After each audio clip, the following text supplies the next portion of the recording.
آلہ و اصحابہ و آلِ بیتہ اجمعین۔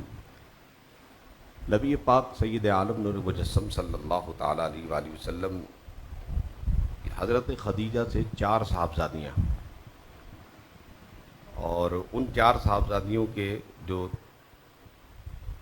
اسماء گرامی ہیں، حضرت رقیہ، حضرت ام کلثوم، حضرت زینب اور حضرت سیدہ فاطمہ سلام اللہ علیہا۔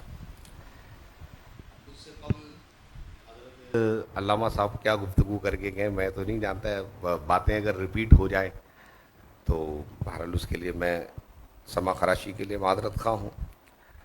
سیدہ پاک کا جو مقام اور مرتبہ ہے وہ دیگر شہزادیوں میں سب سے زیادہ ہے۔ اس کی وجہ شیخ المحدثین امام عبدالرؤوف مناوی رحمۃ اللہ تعالی علیہ نے سیدہ پاک کے اوپر عنوان پر ایک بہترین کتاب تحریر فرمائی۔ اس میں آپ لکھتے ہیں کہ تینوں شہزادیاں نبی علیہ الصلوۃ والسلام کی ظاہری حیات میں اس دنیا سے پردہ فرما گئیں، اور جناب سیدہ فاطمہ سلام اللہ علیہا یہ حضور سید عالم صلی اللہ تعالیٰ علیہ وسلم کی ظاہری حیات مبارکہ میں بھی رہیں، اور نبی پاک کے ساتھ اس قدر محبت فرماتی تھیں، اس قدر خیال رکھتی تھیں، آپ صلی اللہ تعالیٰ علیہ وسلم کے معاملات میں اس قدر خدمت کرتی تھیں کہ دیکھنے والوں نے آپ کو ام ابیہا کا لقب دے دیا۔ امام مناوی فرماتے ہیں کہ بعد نے ام النبی کا لقب دیا۔ اچھا، اب یہ عربوں کے ایک طریقہ کار ہے، جیسے ہمارے یہاں اردو زبان میں ہم دیکھتے ہیں کہ کوئی شخص کسی کام میں بہت زیادہ خدمت انجام دے رہا ہوتا ہے تو ہم اس کام کی نسبت سے اسے کوئی لقب دے دیتے ہیں، اور پھر اس کو اس لقب سے یاد کیا جاتا ہے۔ سیدہ پاک کے القابات بے شمار ہیں، اور سیدہ پاک کے جیسے کہ زہرا بھی لقب ہے، بطول بھی لقب ہے، مخدومہ کائنات بھی ہے، سیدہ نساء العالمین بھی ہے۔ تو انہی القابات میں ایک لقب ام ابیہا بھی ہے۔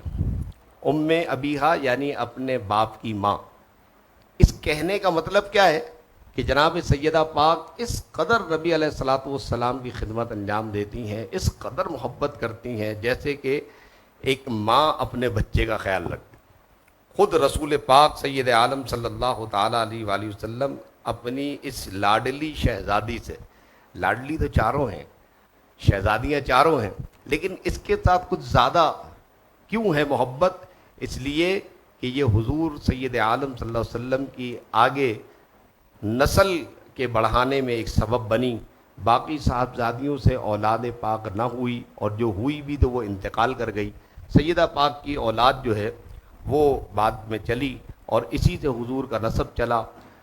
یہاں حضرت سیدہ مخدومہ کائنات کا جو نکاح کی تقریب کا ایک کہنا چاہیے کہ علماء نے واقعہ لکھا ہے، وہ بڑا دلچسپ ہے۔ میں کیونکہ اصل میں گھبرا اس لیے رہا ہوں کہ وقت بھی قلیل ہے اور باتیں ہیں ہمارے پاس بہت زیادہ، تو میری کوشش ہوگی کہ مختصر سی، کیونکہ آپ بہت ساری باتیں آپ ویسے بھی علماء سے سن چکے ہیں، ہم حصول برکت کے لیے ان چیزوں کو لے کر آ رہے ہیں، تفصیل سے گریز کرتے ہوئے اہم ترین ان نکات پر بات کرتے ہوئے میں اپنی بات اختتام پر لے کر جاؤں گا۔ اب شادی کا موقع ہے، توجہ آپ کی چاہتا ہوں کہ شادی کا موقع ہے۔ اب شادی کے موقع پہ آپ دیکھیں کہ عام طور پر ہوتا یہ ہے کہ دوست احباب بہت زیادہ کلوز ہو جاتے ہیں، بہت زیادہ قریب ہو جاتے ہیں، اور بہت قریب ہو کر کے قریب ترین معاملات میں اس کو دیکھتے ہیں۔ اب حضرت علی رضی اللہ تعالیٰ عنہ کے کون دوست ہیں جو ان کو شادی کے موقع پر قریب ہیں؟ انتہائی قریب ترین دوستوں میں جناب حضرت سیدنا ابوبکر صدیق رضی اللہ تعالیٰ عنہ، حضرت عمر فاروق رضی اللہ تعالیٰ عنہ۔ اب یہ بیٹھے ہوئے گفتگو ہو رہی ہے، حضرت ابوبکر صدیق رضی اللہ تعالیٰ عنہ فرماتے ہیں، اے علی، آخر آپ کہہ کیوں نہیں دیتے عقد کے لیے؟ جناب مولا علی نے شرما کے مسکرا کے کہا کہ میری ہمت نہیں بنتی۔ اللہ اکبر۔ حضرت عمر فاروق رضی اللہ تعالیٰ عنہ نے ارشاد فرمایا، اور جملہ غور سے سننے والا ہے، حضرت عمر فاروق اللہ کیا فرماتے ہیں؟ فرماتے ہیں، علی، فاطمہ سے عقد کے لیے تم سے بہترین آدمی دنیا میں کوئی ہے ہی نہیں۔ اب یہ باتیں بتا رہی ہیں کہ کس قدر قربت ہے علی میں اور عمر میں، کس قدر قربت ہے ابو بکر اور علی میں۔ آج ہمارے زمانے میں 1442 ہجری میں یار لوگوں نے ویسے ہی تماشا اڑا رکھا ہے کہ یہ افضل ہے وہ افضل ہے. انہوں نے ان کو اگر آپ ان کی زندگی کتب میں اٹھا کے دیکھیں, سیر و اعلام النبلاء امام ذہبی کی کتاب اٹھا کے دیکھیں, آپ حیران رہ جائیں گے کہ بالکل شیر و شکر ہیں, ایک دوسرے پر مر مٹنے کے لیے تیار ہیں, ایک دوسرے کے فضائل, وہ ان کے فضائل بیان کر رہے ہیں, یہ ان کے فضائل بیان کر رہے ہیں. آج 1442 کا ایک ملا جو ہے وہ عجیب و غریب تماشا پھیلا رہا ہے, کبھی کسی کی فضیلت بتا رہا ہے, کبھی کسی کی فضیلت بتا رہا ہے. حالانکہ ہر پھول کی اپنی ایک خوبصورتی ہے, ہر پھول کی اپنی ایک خوشبو ہے, ہر پھول کا اپنا ایک حسن ہے. وہ اپنے حسن میں, اپنی خوشبو میں ایک امتیاز, ایک جداگانہ انداز رکھتا ہے. حضرت ابوبکر صدیق رضی اللہ تعالیٰ عنہ, حضرت عمر فاروق رضی اللہ تعالیٰ عنہ کے فہمائش پر, اور بہت زیادہ حضرت امام مناوی تو یہاں تک لکھتے ہیں, کہتے ہیں کہ حضرت عمر حضرت ابوبکر علی کو لے کر کے حضور کی بارگاہ تک چلے گئے. اب حضرت علی کھڑے, ہمت نہیں ہو پا رہی جملہ ادا کرنے کی. دوست ہے, حضرت ابوبکر نے یہاں سے ٹہوکا ایسے لگایا, حضرت عمر نے ٹہوکا لگایا, وہ یوں کر رہے ہیں, کبھی یوں کر رہے ہیں. امام مناوی فرماتے ہیں یہ محبت کے انداز ہیں, یہ دکھایا جا رہا ہے کہ دیکھو ابو بکر اور عمر کیسے محبت کرتے ہیں. حضرت علی کھڑے, کبھی یوں کر رہے ہیں, کبھی یوں کر رہے ہیں. حضور نے پوچھا ماں بالک یا علی, کیا بات ہے, کیوں پریشان ہو, کچھ کہنا چاہتے ہو؟ تو حضرت علی نے بمشکل تمام ہمت جمع کر کے عرض کیا کہ میں فاطمہ کے ساتھ عقد کرنا چاہتا ہوں. اللہ اکبر. نبی علیہ الصلوۃ والسلام نے سنا, اور سنتے ہی کیا فرمایا, فرمایا کہ اللہ نے مجھے حکم دیا ہے کہ فاطمہ کے ساتھ تمہارا عقد کر دیا جائے. بتاؤ تمہارے پاس شادی کے لیے کچھ پیسے ہیں؟ حضرت علی نے عرض کی میرے پاس تو کچھ بھی نہیں ہے, ایک گھوڑا ہے اور ایک زرہ ہے. حضور نے فرمایا گھوڑا تو جہاد میں کام آئے گا, ایسا کرو زرہ بازار میں بیچ کے خوشبو خرید کے لے آؤ. اب یہ بازار کی طرف جا رہا ہے, بازار پہنچے, دکاندار سے بھاؤ تاؤ ہو رہا ہے. دکاندار نے کہا جی 480 مسقال لوں گا. اب یہ بھاؤ طے ہو گیا, اب بالکل لین دین ہونے والا تھا کہ یکایک پیچھے سے کندھے پر کسی نے ہاتھ لگایا. حضرت علی نے مڑ کے دیکھا تو حضرت عثمان غنی کھڑے. ارے بھائی علی تم خیریت, یہاں دکان پہ کیا بیچنا ہے؟ کہا زرہ بیچنا ہے. کیوں؟ کہا فاطمہ سے عقد. ارے واہ واہ واہ. اب یہ دونوں دوست خوش ہو گئے, ایک دوسرے کو مبارکباد دے رہے ہیں, گلے لگ رہے ہیں, اور خوشی سے حضرت عثمان غنی رضی اللہ تعالیٰ عنہ کی باتیں کھلی جا رہی. اللہ اکبر. اب جب دوست کو دیکھا کہ تم کر کیا رہے ہو, یہ ہے دوستی. آج ہمارے یہاں بھی دوستیاں ہیں, ان دوستیوں کو بھی آپ ذرا پیش نظر رکھیں. اور ایک یہ دوستی ہے کہ حضرت عثمان نے پوچھا کر کیا رہے ہو؟ کہا زرہ بیچنے آیا ہوں تاکہ شادی کا سامان خریدوں. کیا ریٹ طے ہوا؟ 480 مسقال طے ہوا. حضرت عثمان نے کہا مجھے بڑی ضرورت ہے, یہ لو 480 مسقال, اور زرہ لے لی. زرہ لے لی, معاملات طے ہو گئے. حضرت علی اپنے راستے جا رہے ہیں, حضرت عثمان غنی باتیں کرتے ہوئے جا رہے ہیں. دوست ہیں, ایک دوسرے کو خوشی کے جملے بتا رہے ہیں, بھائی تمہاری خوش قسمتی ہے, فاطمہ کے ساتھ عقد طے ہو گیا ہے, وغیرہ وغیرہ. اب جیسے ہی حضرت علی حضور کے دربار کے قریب پہنچے, حضرت علی نے کہا ٹھیک ہے میں اب اندر جا رہا ہوں. تو عثمان غنی نے کہا یار وہ بات یہ ہے, میرے دوست کی شادی ہے, میں گفٹ کیا دوں؟ ابھی فی الحال میرے پاس جو ہے یہی ہے, تم یہ میری طرف سے تحفے میں رکھ لو. اب حضرت علی کچھ کہہ ہی نہیں سکتے تھے, وہاں خرید و فروخت بازار میں, یہاں تحفہ ہے. یہ لے کر کے داخل ہوئے, جناب رسول پاک سید عالم صلی اللہ علیہ وسلم نے ملاحظہ فرمایا ذرا بیچی نہیں. کہا حضور معاملہ کچھ ایسا ہوا کہ میں بازار گیا, ایک شخص آ گیا, اس نے قیمت ادا کر دی, پھر اس کے بعد وہ شخص کچھ دیر کے بعد واپس آیا اور وہی چیز مجھے گفٹ کر کے چلا گیا. علی نے نام نہیں لیا, میرے آقا کریم نے کہا ہو نہ ہو عثمانی ہوں گے, ہو نہ ہو. ایسا اعتماد ہے خاتم النبیین کو اپنے پیارے عثمان پر, ایسا پیار ہے ابو بکر پر, ایسا مان ہے عمر فاروق پر. قربان جائیں, یہ وہ ستارے ہیں کہ جن کے متعلق نبی علیہ الصلوۃ والسلام نے فرمایا جس قوم میں ابو بکر اور عمر ہو کسی اور کو اجازت نہیں وہاں امامت کرنے کی. اور حضرت مولا علی مشکل کشا کوفے میں تشریف فرما ہے. کسی نے پوچھا کہ کیا بات ہے کہ آپ بدر میں احد میں کامیاب ہو جاتے تھے, آج جنگوں میں وہ کامیابی نہیں ہوتی. فرمایا بات یہ ہے کہ ہم رسول اللہ کے مشیر تھے اور تم ہمارے مشیر ہو, بس یہ سمجھنے کے لیے کافی تھا. حضرت سیدہ فاطمہ سلام اللہ علیہا شہزادی کونین, نبی علیہ الصلوۃ والسلام کی خدمت میں جب سوال کیا گیا کہ حضرت امام حسن کی ولادت کے وقت، حسین کی ولادت کے وقت، حضرت محسن کی ولادت کے وقت، حضرت ام کلثوم بنت فاطمہ کی ولادت کے وقت جو عورتوں کے ساتھ معاملات ہوتے ہیں، سیدہ کے ساتھ وہ معاملات نہیں ہیں، جو نسوانی مسائل ہوتے ہیں وہ نہیں۔ نبی علیہ الصلوۃ والسلام نے پوچھنے والے کو معلوم ہے کیا جواب دیا؟ حضرت اسما پوچھنے والی ہیں، جواب کیا دے رہے ہیں؟ فرمایا میری بیٹی کا جو معاملہ ہے وہ جنت کی حور جیسا ہے۔ جیسے حور ہے کہ اسے حیض و نفاس نہیں آتا، اس کے اندر گندگی نہیں ہوتی، بلا تمثیل و بلا تشبیہ یہی معاملہ سیدہ فاطمہ کے ساتھ ہے کہ آپ کے ساتھ گندگی کا کوئی معاملہ نہیں ہے۔ جناب حسن پیدا ہو گئے، حضرت اسما فرماتی ہیں کہ حسن پیدا ہونے کے فوری بعد آپ نفاس سے فارغ ہو گئیں۔ جناب حسین پیدا ہوئے، نفاس سے فوری طور پر فارغ ہو گئیں، اسی وقت پاکیزہ ہو گئیں، کیونکہ آپ اپنے رب کے ساتھ اس قدر ٹوٹ کر محبت کرتی ہیں کہ اسی وجہ سے آپ کا لقب بتول رکھا گیا ہے۔ وَتَبَتَّلْ إِلَيْهِ تَبْتِيلًا، ٹوٹ کر اپنے رب سے پیار کرو۔ اور پھر قرآن نے ایک جگہ فرمایا وَالَّذِينَ آمَنُوا أَشَدُّ حُبًّا لِلَّهِ، ایمان والے اللہ سے بے حد محبت کرتے ہیں، اشد سپرلیٹو ڈگری۔ اور سیدہ فاطمہ کتنی محبت کرتی ہیں، اللہ اکبر، ان کی محبت کا عالم۔ حضرت مولا علی مشکل کشا فرماتے ہیں کہ پورے گھر کی جھاڑو دیتی تھی، گیہوں لا کر چکی میں پیستی تھی، کنویں تک جا کر پانی بھر کے لے کر آتی تھی، ہاتھ میں چکی چلا چلا کر ددوڑے، موٹے موٹے ددوڑے پڑ گئے تھے۔ وہ شہزادی کونین، وہ رسول اللہ کی پیاری، وہ حضور کی آنکھوں کی ٹھنڈک، کنویں پر جا رہی ہیں، پانی بھر کر مشکیزہ اپنی کمر پہ لاد کر لے کر آ رہی ہیں۔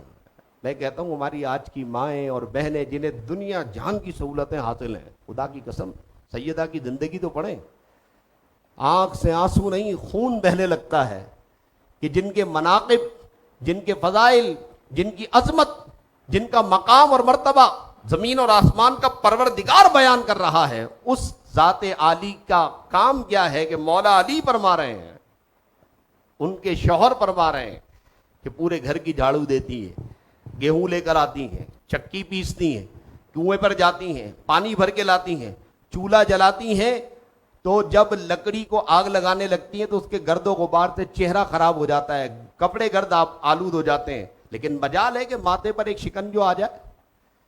جب حضرت علی خود فرماتے ہیں میں ایک مرتبہ آپ دیدہ ہو گیا کہ فاطمہ کے ہاتھ موٹے موٹے کھردرے ہاتھ ہو گئے، کمر مبارک پر نشان ہیں رسیوں کے، مشکیزہ اٹھانے کے۔ حضرت علی کہتے ہیں میں خود آپ دیدہ ہو گیا، میں نے جناب فاطمہ سے کہا کہ آپ بابا جان کے پاس چلی جائیے، اور بابا جان کے پاس کچھ غلام، کچھ باندیاں ہیں، آپ گزارش کریں گی تو ایک آدھ باندی، ایک آدھ غلام آپ کو مل جائے گا، گھر کے کاموں میں تھوڑی مدد ہو جائے گی۔ اللہ اکبر، اللہ اکبر۔ سیدہ جب پہنچی حضور کی بارگاہ میں، اب بیٹی اپنے باپ کے پاس آئی ہے کچھ کہنے کے لیے، لیکن سلام ہے بیٹی کو کہ کچھ کہہ ہی نہیں پا رہی۔ السلام علیکم سلام کیا اور سلام کر کے مارے حیا کے کچھ کہہ نہ سکی، واپس آ گئی۔ دوسرے دن پھر گئی، پھر سلام کر کے کھڑی رہی، پھر واپس آ۔ حضور نے پوچھا کیا چاہیے فاطمہ، کیسے آئی ہو؟ بول نہیں سکی۔ تیسرے دن حضرت علی رضی اللہ تعالیٰ عنہ خود حاضر خدمت ہوئے۔ میرے دوستوں بزرگوں، میں یقین کریں کہ جب یہ واقعہ بخاری شریف میں پڑھتا ہوں تو میں نہیں پڑھا جاتا، بیان تو کیا کروں، میں پڑھا نہیں جاتا ہے، عبارت نہیں پڑھی جاتی۔ حضرت علی آئے ہیں، بیٹی اپنے باپ سے کہہ نہیں پا رہی ہے، مقام تو دیکھیے آپ، خیال کی بلندی دیکھیے، سوچ کی پرواز دیکھیے۔ حضرت علی آ رہے ہیں، حضرت علی گزارش کر رہے ہیں کہ جناب فاطمہ جو ہے ہاتھ میں ان کے کھردرے ہو گئے ہیں، کمر میں زخم ہو گئے ہیں گھر کے کام کاج کی وجہ سے، آپ سے کچھ غلام مانگنے آئی ہیں۔ تاجدار انبیاء کی ذات پر لاکھوں کروڑوں سلام ہو۔ یہ نہیں کہ بیٹی کو دیکھتے ہی فوراً کہ ہاں یہ غلام لے لو، اور میں جب تک زندہ ہوں دیکھتا ہوں تو میں کون چھو سکتا ہے، کون دیجیے۔ آج کل ہمارے یہاں جملے بولے جاتے ہیں نا، ارے بیٹی تو فکر نہیں کر، تیرا باپ بیٹھا ہے۔ یہ رویہ نہیں ہے۔ نبی علیہ الصلوۃ والسلام فرماتے ہیں آپ تشریف لے چلیں، میں آپ کو ایک ایسی چیز بتاتا ہوں جو سرخ اونٹوں سے زیادہ بہتر ہے۔ حضرت علی نے کہا، جناب فاطمہ نے کہا جی پھر وہی بتا دیجئے۔ حضور نے فرمایا تم 33 بار سبحان اللہ پڑھا کرو، 33 بار الحمدللہ پڑھا کرو، 34 بار اللہ اکبر پڑھا کرو۔ اس روایت کو مختلف محدثین نے مختلف انداز میں لیا ہے، لیکن بہرحال روایت یہی ہے۔ اور حضرت علی رضی اللہ تعالیٰ عنہ فرماتے ہیں، امام مناوی نے لکھا کہ حضرت علی فرماتے ہیں کہ ساری زندگی میں نے اس وظیفے کو ترک نہیں کیا جو میرے پیر و مرشد نے مجھے عطا کیا ہے۔ کسی نے عرض کی علی رضی اللہ تعالیٰ عنہ کے مصاحبین میں سے کسی نے عرض کی کہ صفین کی رات کو تو بھول گئے ہوں گے، جنگ صفین کی رات کو؟ تو حضرت علی فرماتے ہیں نہیں، مجھے صفین کی رات بھی یاد تھا، میں نے صفین کی رات بھی یہ وظیفہ پڑھا تھا۔ سیدہ فاطمہ سلام اللہ علیہا کی زندگی صبر سے، ایک کہنا چاہیے بلکہ میں یوں کہوں تو زیادہ بہتر ہوگا کہ اس لفظ صبر کو سمجھنا ہو تو سیدہ فاطمہ کی زندگی پڑھ لیجئے۔ آپ کی ذات میں صبر، احسان، مروت اور حیا کوٹ کوٹ کے بھری ہوئی، اور وہی تربیت جو جناب سیدہ خدیجہ نے فرمائی، وہ تربیت جو جناب سیدہ ام سلمہ نے فرمائی۔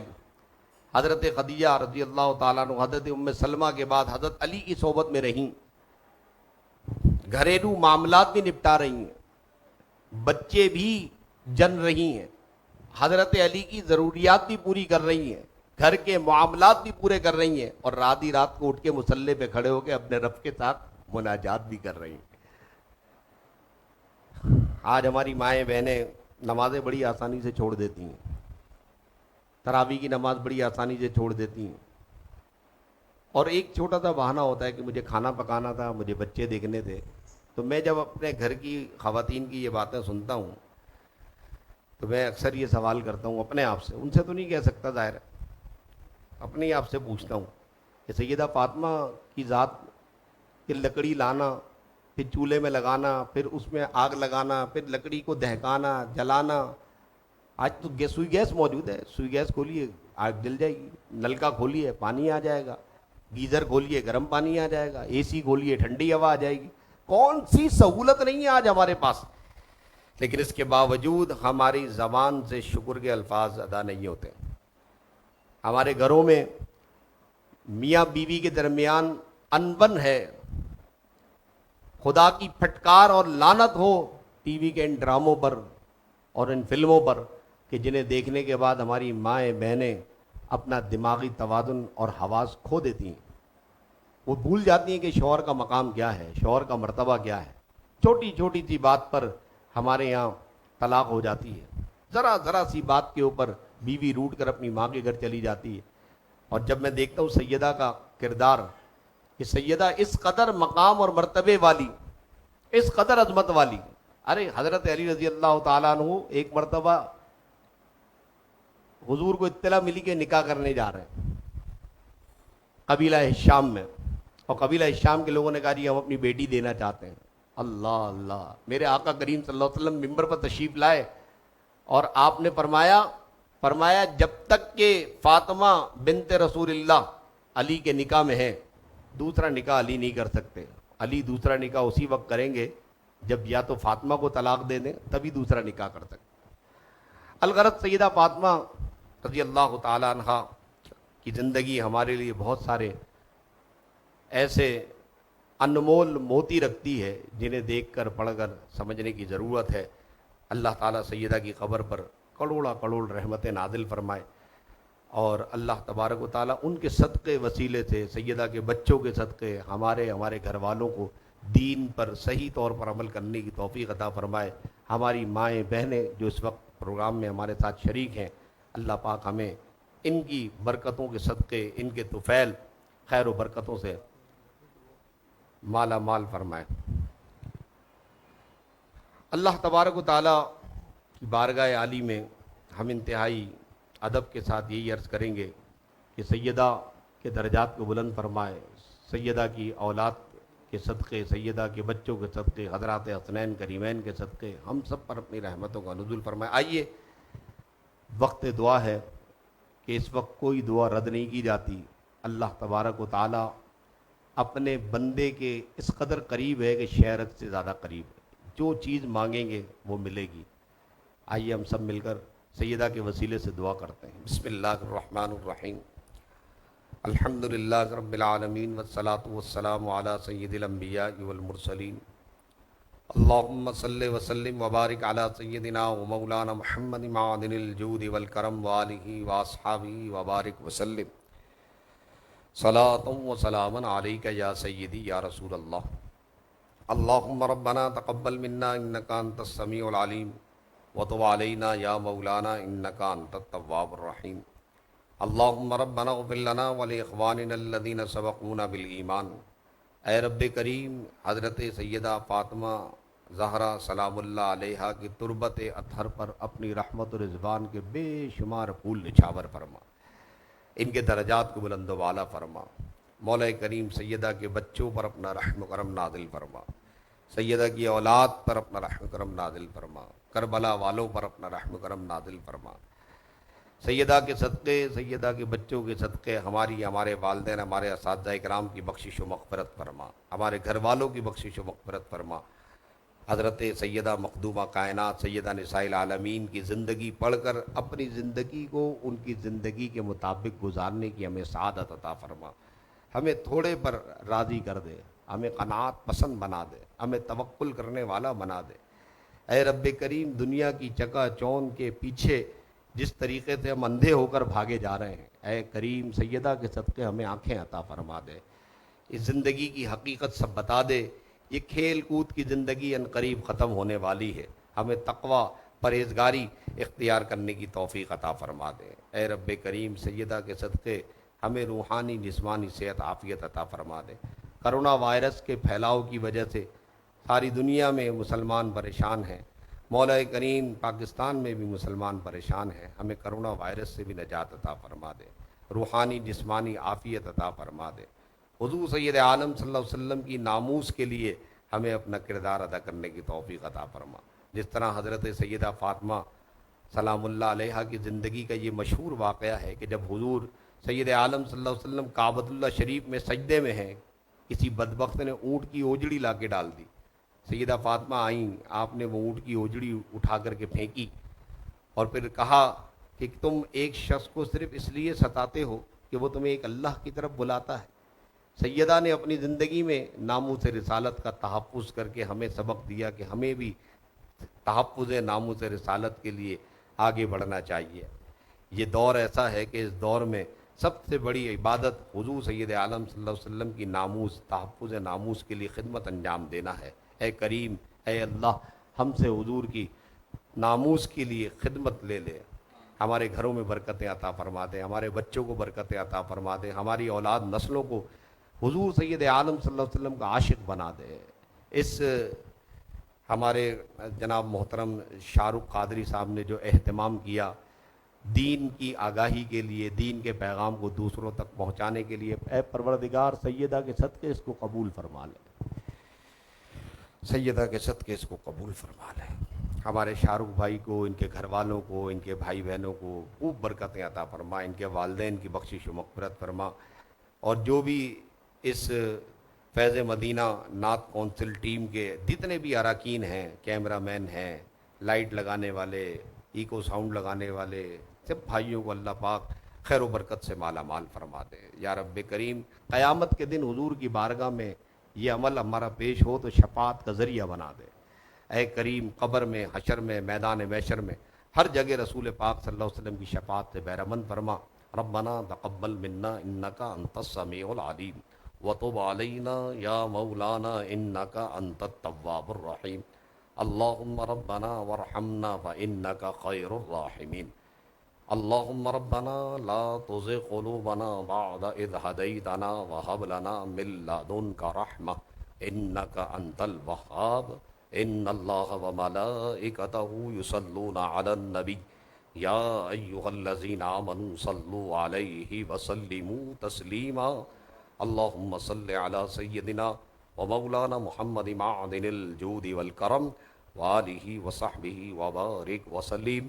برحمتک یا ارحم الراحمین۔ رمضان رمضان رمضان رمضان رمضان کی برکتیں ہیں اور بات دین کی، رحمت کا ہے یہ اشرا اور بات دین کی، رمضان کی برکت